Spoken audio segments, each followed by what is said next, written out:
We are following in the footsteps of those who have gone before us, but we will all be reunited on the new and sunlit shore. Oh, when the saints go marching in, oh, when the saints go marching in, oh, Lord, I want to be in that number when the saints go marching in.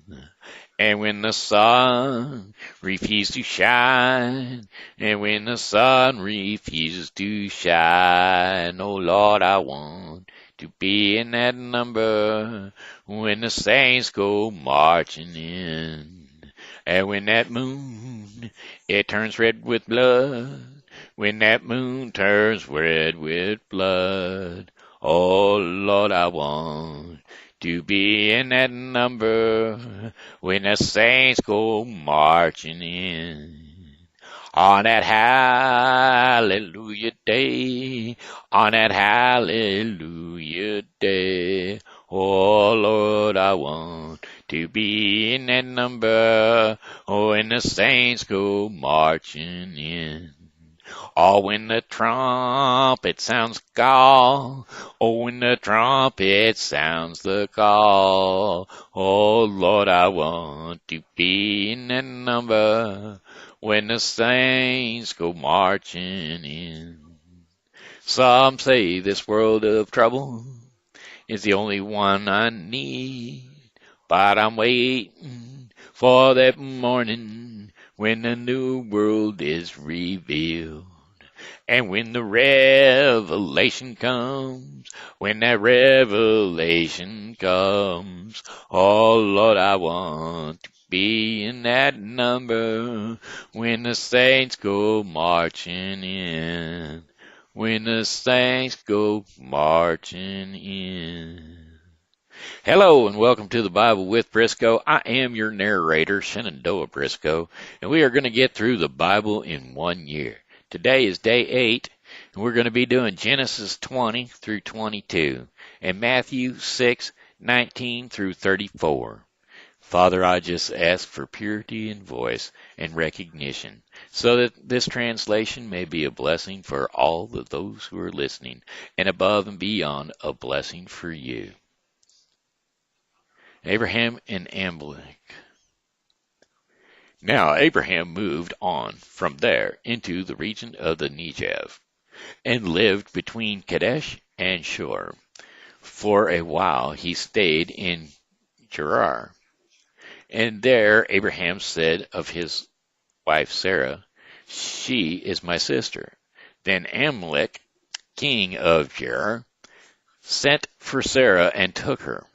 But God came to Amalek in a dream one night and said to him, You are as good as dead because of the woman you have taken. She is a married woman. Now Amalek had not gone near her, so he said, Lord, will you destroy an innocent nation? Did he not say to me, She is my sister? And did she also say, He is my brother? I have done this with a clear conscience and clean hands. Then God said to him in the dream, Yes, I know you did this with a clean conscience, and so I have kept you from sinning against me. That is why I did not let you touch her. Now return the man's wife, for he is a prophet, and he will pray for you, and you will live. But if you do not return her, you may be sure that you and all who belong to you will die.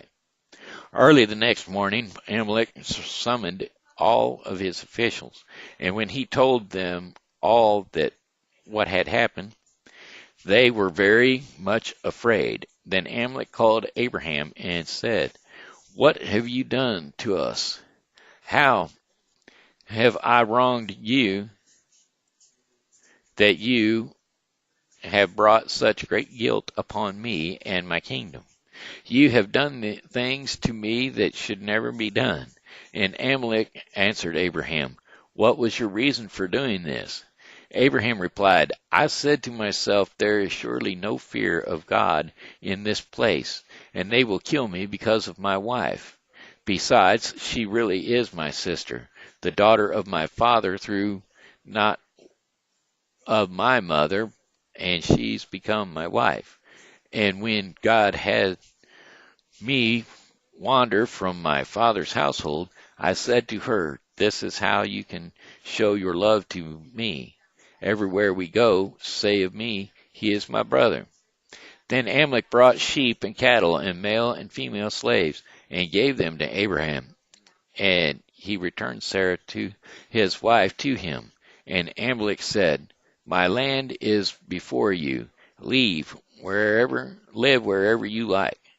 To Sarah he said, I am giving your brother 1,000 shekels of silver. This is to cover the offense against you. Before all who are with you, you are completely vindicated.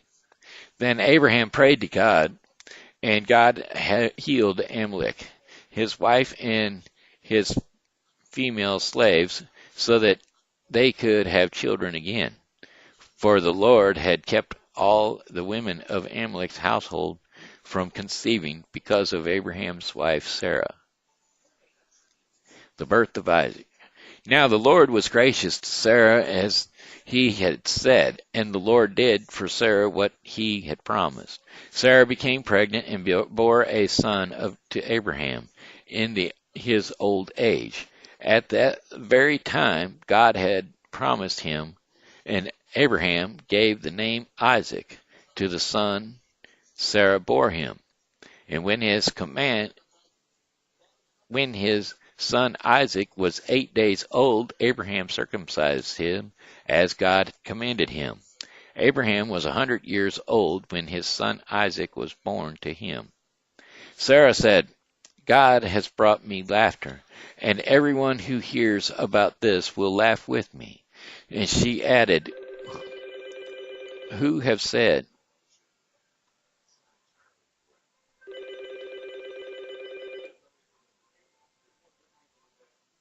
Who would have said to Abraham that Sarah would nurse children? Yet I have bore him a son in his old age. Hagar and Ishmael sent away. The child grew and was weaned, and on the day Isaac was weaned, Abraham held a great feast.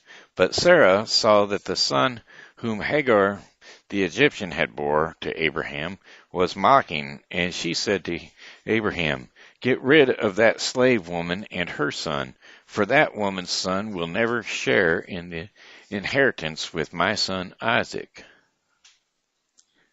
The matter distressed Abraham greatly, because it concerned his son.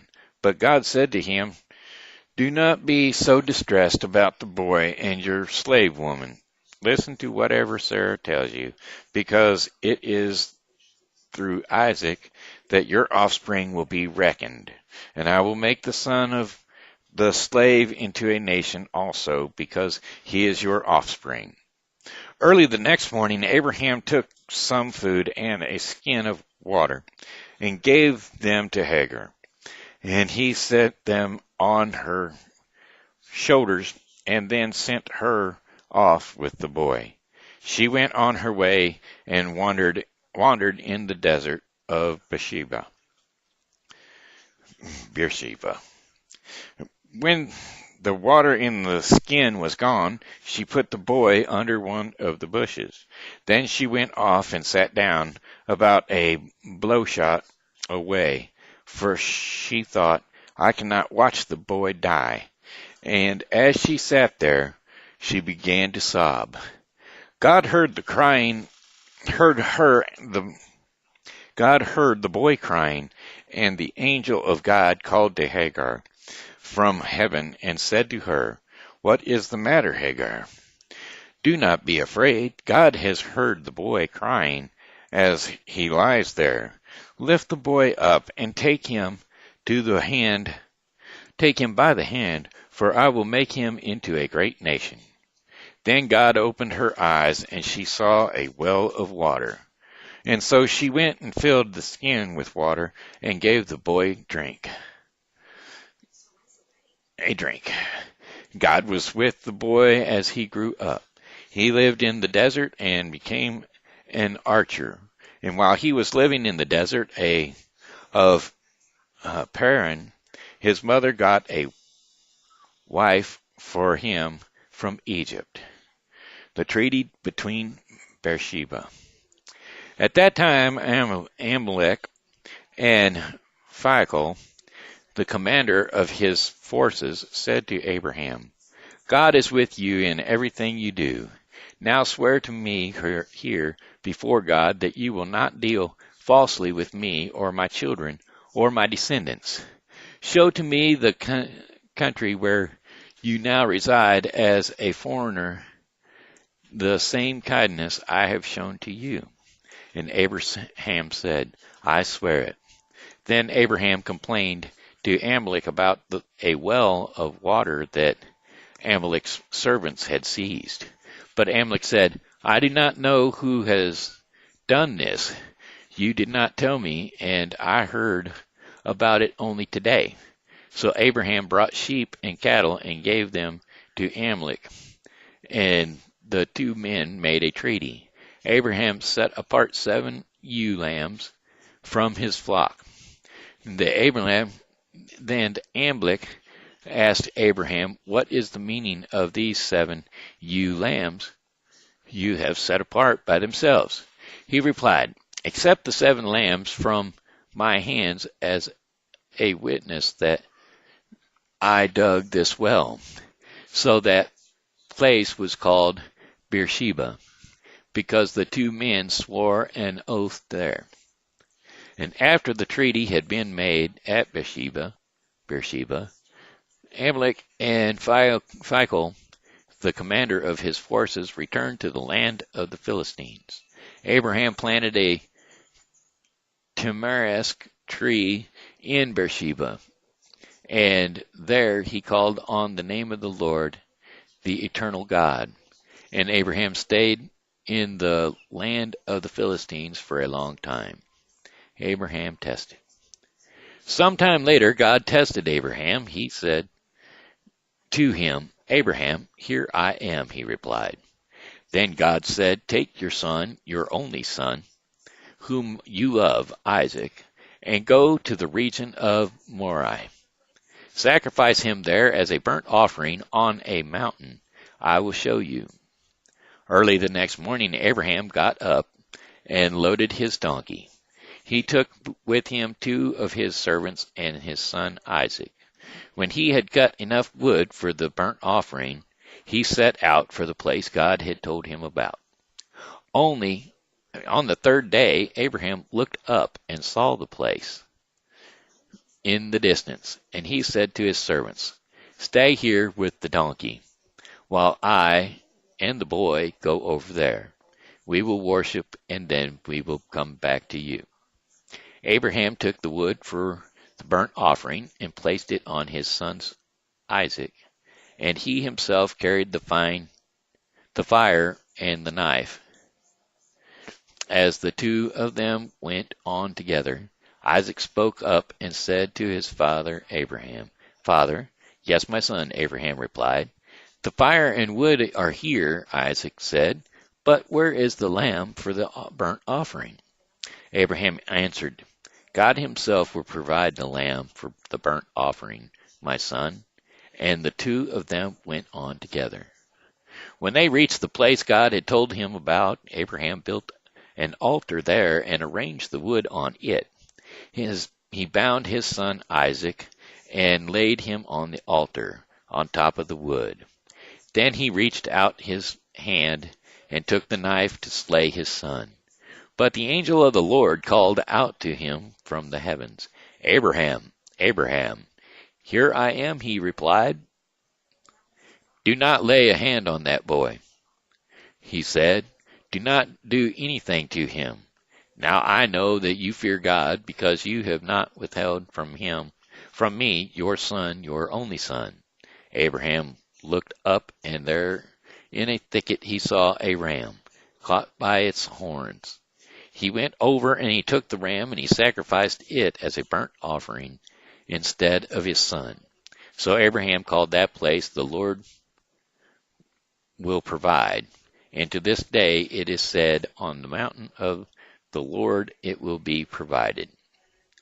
The angel of the Lord called to Abraham from heaven a second time and said, I swear by myself, declares the Lord, that because you have done this and have not withheld your son, your only son, I will surely bless you and make your descendants as numerous as the stars in the sky, and as the sands on the seashore.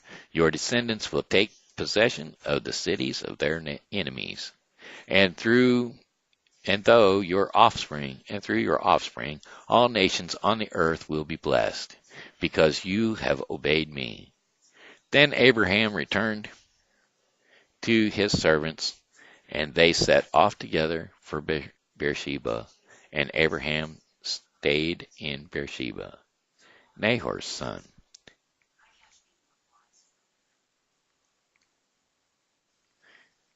(22)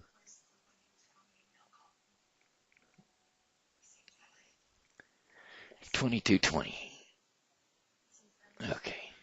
Sometime later, Abraham was told, Milcah, Milcah, Milcah, Milcah is also a mother. She has borne sons to your brother Nahor. Utz, the firstborn, Buz, his brother, Cumul, the father of Aram, and Kezed, Hazo, Fildesh, Jethaphel, and Bethuel. Bethuel became the father of Rebekah. Malchi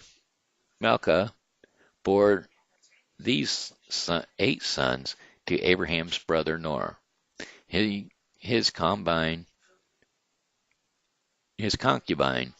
whose name was Ruma, also had sons, Teba,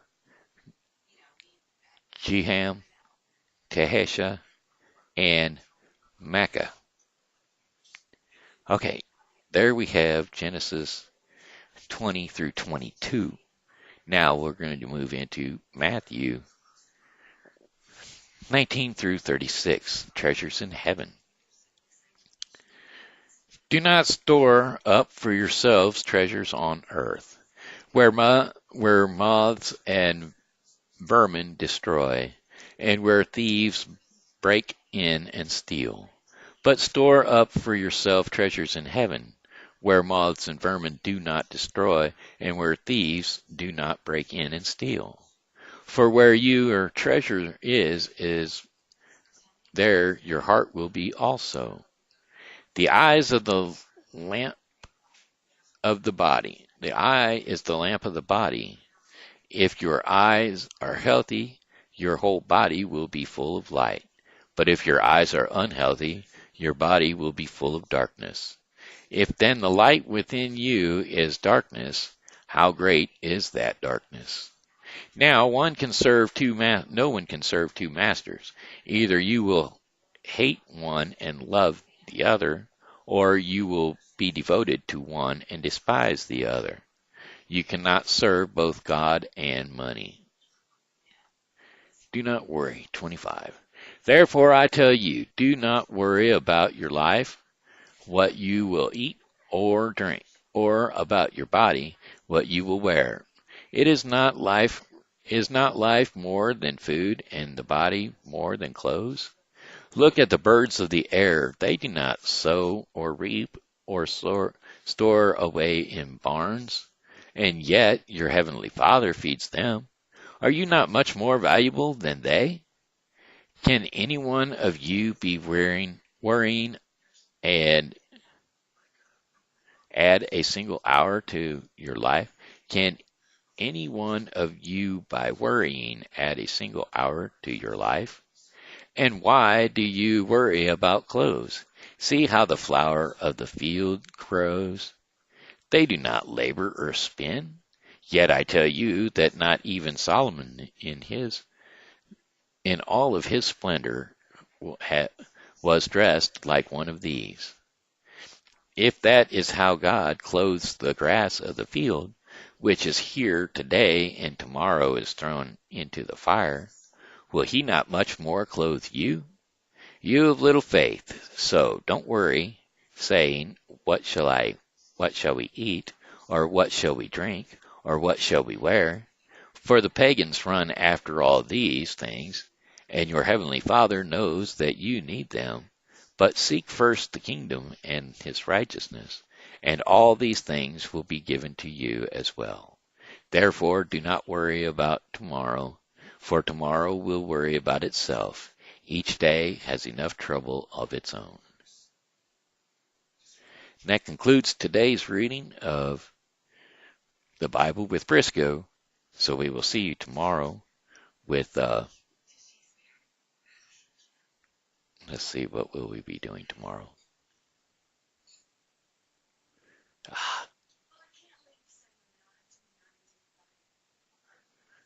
Tomorrow we will be doing Genesis 23 through 24 and Matthew 7. So tune in tomorrow for Genesis 23 through 24 and Matthew 7. Thank you and be very blessed and have a good day. We will see you tomorrow. Bless you each and every one.